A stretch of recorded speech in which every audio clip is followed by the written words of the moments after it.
कोणता देव कोणत्या देवाशेजारी असावा? तुमची मांडणी चुकीची आहे का? देवघराबाबत ही एक चूक महागात पडेल. नमस्कार मित्रांनो, श्री स्वामी समर्थ. देवाऱ्याची सर्वात काय तर सर्वात महत्त्वाची देवघराची दिशा महत्त्वाची आहे. सर्वात आधी म्हणजे देवघर घराच्या ईशान्य कोपऱ्यात असावे. पूजा करताना आपले तोंड पूर्वेकडे किंवा उत्तरेकडे असावे. 2. देवपंचायत पद्धत. शास्त्रात देवपंचायतन मांडणीला खूप महत्त्व आहे. यात मध्यभागी मुख्य कुलदेवता आणि चारी बाजूंनी विष्णू, शिव, गणपती, सूर्य आणि देवी यांची मांडणी केली जाते. 3. गणपतीचे स्थान. गणपती हा प्रथम पूजनीय आहे. त्याला नेहमी देवांच्या उजव्या बाजूला म्हणजेच आपल्या डाव्या हाताला स्थान द्यावे. गणपतीची मूर्ती बसलेल्या स्वरूपात असावे. 4. कुलदेवता आणि कुलदैवत. आपल्या घराच्या कुलदेवतेचा आणि कुलदेवाचा फोटो किंवा मूर्ती देवाऱ्याच्या मध्यभागी किंवा वरच्या स्थानी असावा. त्यांच्या आशीर्वादाने घर चालते. 5. मूर्तीचा आकार आणि संख्या. देवाऱ्यात मूर्ती खूप मोठ्या नसाव्यात. साधारण 2 ते 4 इंच इतक्या असाव्यात. तसेच एकाच देवाच्या 2 किंवा 2 पेक्षा जास्त मूर्ती ठेवू नका. विशेषतः गणपती किंवा बाळकृष्ण कधीही 2 ठेवू नका. 6. शंखांची जागा. शंखांची जागा म्हणजे शंख म्हणजे महालक्ष्मीचा भाऊ मानला जातो. शंख नेहमी देवाच्या डाव्या बाजूला आपल्या उजव्या हाताला ठेवावा. त्याचे टोक देवाच्या दिशेला असावे. 7. कलश स्थापना. पाण्याचा कलश नेहमी देवाऱ्याच्या उजव्या बाजूला ठेवावा. कलश हा वरून देवाचे प्रतीक असतो. तो घरात सकारात्मक ऊर्जा टिकवून ठेवतो. 8. देवाचे स्थान. तेलाचा किंवा तुपाचा दिवा नेहमी देवाच्या उजव्या बाजूला आपल्या डाव्या हाताला असावा किंवा कधीही हा दिवा हाताने विझवू नये याची काळजी घ्यावी. 9. देवाची सावली. देवघरातील मूर्ती किंवा फोटो अशा प्रकारे ठेवावेत की त्याची सावली एकमेकांवर पडणार नाही. सावली पडणे हे ऊर्जेच्या प्रवाहातील अडथळा म्हटला जातो. 10. उग्र देवतांच्या प्रतिमा. ज्या देवांची रूपे उग्र आहेत, उदाहरणार्थ कालीमाता, महिषासुरमर्दिनी माता, त्यांच्या प्रतिमा देवाऱ्यात ठेवण्याऐवजी सात्विक आणि शांत रूपातील प्रतिमा ठेवाव्यात. 11. देवाची घंटीची जागा. देवघरातील घंटी नेहमी डाव्या बाजूला ठेवावे. पूजेच्या वेळी घंटी वाजवल्याने घरातील नकारात्मक ऊर्जा बाहेर जाते आणि देवांचे लक्ष आपल्याकडे वेधले जाते असे मानले जाते. 12. बाळकृष्णांची मूर्ती. बाळकृष्णांची मूर्ती ठेवताना त्यांच्यासमोर नेहमी लोणी, खडीसाखर किंवा नैवेद्याचे छोटे भांडे असावे. बाळकृष्ण हे घरातील लहान मुलांसारखे मानले जातात, त्यामुळे त्यांची विशेष काळजी घ्यावी. 13. अन्नपूर्णा मातेची मूर्ती. अन्नपूर्णा मातेची मूर्ती नेहमी तांदळाच्या ढिगावर किंवा एका छोट्या वाटीत तांदूळ भरून त्यावर ठेवावे. यामुळे घरात कधीही अन्नाची कमतरता भासत नाही. 14.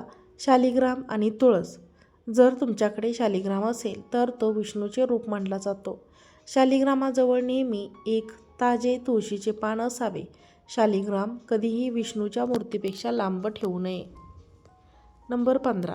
निर्माल्य म्हणजे शिळी ही शिळफुले काढण्याची वेळ. देवघरातील आदल्या दिवसाची सुकलेली फुले किंवा निर्माल्य सकाळी लवकर काढून टाकावे. देवघर कधी अस्वच्छ ठेवू नये, कारण तिथे लक्ष्मीचा वास असतो. 16. पादत्राणे आणि चपला. देवघर अशा ठिकाणी नसावे जिथे लोकांच्या चपला किंवा जोडे काढले जातात. देवघराच्या वर किंवा खाली चपलांचे कपाट कधीही नसावे. 17. देवाऱ्याची उंची. देवारा जमिनीवर नसावा. तो अशा उंचीवर असावा की जेव्हा तुम्ही पूजेला बसाल तेव्हा देवाचे चरण तुमच्या हृदयाच्या रेषेत किंवा थोडे वर असावे. 18. बाजूला काय नसावे. देवघर कधीही शौचालय किंवा बाथरूमला लागून भिंतीच्या बाजूला नसावे.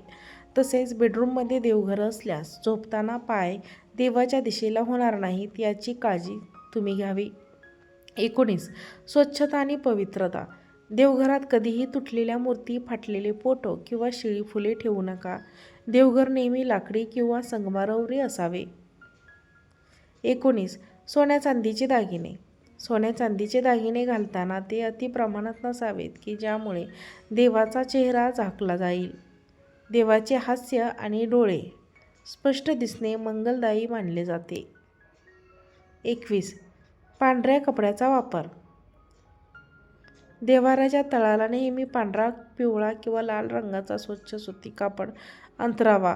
काळा किंवा गडद निळा रंग देवाऱ्यात वापरणे टाळावे. 22. देवाचे तोंड कोणत्या दिशेला असावे. देवघरातील मूर्तीचे तोंड कधीही एकमेकांकडे नसावे. सर्व देवांचे तोंड समोरच्या दिशेला भक्तांकडे असावे. यामुळे घरात सुसंवाद राहतो. 23. पूजेचे आसन नेहमी देवाची पूजा करताना जमिनीवर थेट बसू नये. लोकरीचे किंवा सुती आसन वापरावे. आसन हे शरीरातील ऊर्जा जमिनीत जाण्यापासून रोखते. 24. अगरबत्ती आणि धूप. अगरबत्ती आणि धूप लावताना ती देवाच्या उजव्या बाजूला लावावी. शक्य असल्यास बांबूविरहित अगरबत्ती किंवा धूप वापरावा, कारण शास्त्रानुसार बांबू जाळणे अशुभ मानले जाते.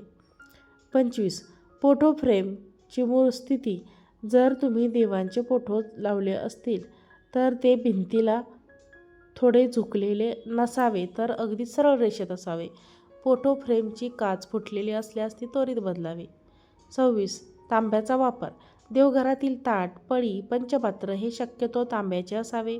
तांबे हे पवित्र धातू मानले जाते आणि ते सकारात्मक लहरी लवकरच ग्रहण करतात. 27. विष्णू आणि लक्ष्मी. विष्णू आणि लक्ष्मी फोटो लावताना तो नेहमी भगवान विष्णूच्या उजव्या बाजूला असावा. लक्ष्मी ही विष्णूची शक्ती आहे, त्यामुळे त्यांना एकत्र ठेवणे समृद्धीसाठी उत्तम असते. 28. पायरीची पद्धत. जर देव्हारा मोठा असेल तर सर्वात वरच्या पायरीवर कुलदेवता, मधल्या पायरीवर इतर प्रमुख देव आणि सर्वात खालच्या पायरीवर वाहन किंवा सेवक असावे. 29. देवघरातील पडदा. रात्री झोपताना देवघरासमोर एक छोटा पडदा लावावा. जसे की आपण विश्रांती घेतो तसेच देवांची विश्रांतीची वेळ असते, अशी भावना यामागे आहे. 30. पाण्याचे भांडे. देवघरात तांब्याच्या भांड्यात पाणी भरून ठेवावे आणि ती रोज सकाळी बदलावे. जुने पाणी झाडांना टाकावे. हे पाणी घरातील नकारात्मक ऊर्जा शोषून घेते. 31. नामजप आणि शांतता. देवघराच्या ठिकाणी मोबाईल वापरणे किंवा मोठ्या आवाजात बोलणे टाळावे. तिथे किमान 5 मिनिटे बसून शांतपणे नामजप केल्यास देवघर जागृत होते. 32. मूर्तींचे पाय आणि डोळे. देवघरात मूर्ती ठेवताना अशा प्रकारे ठेवा की पूजा करताना तुमचे लक्ष देवांच्या चरणांकडे आणि डोळ्यांकडे सहज जाईल.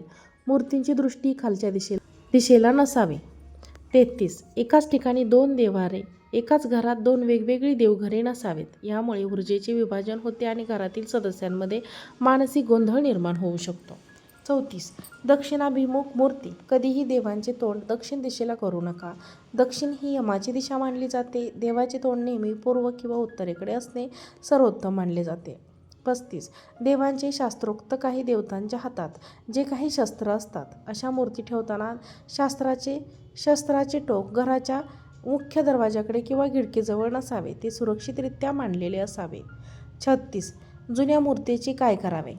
जर तुम्ही नवीन मूर्ती आणली असेल तर तुमच्याकडे जुनी मूर्ती कोपऱ्यात टाकून तुम्ही देऊ नका. ती वाहत्या पाण्यात किंवा विहिरीत शास्त्रोक्त विसर्जन करा किंवा कोणा गरजूंना देऊन टाका.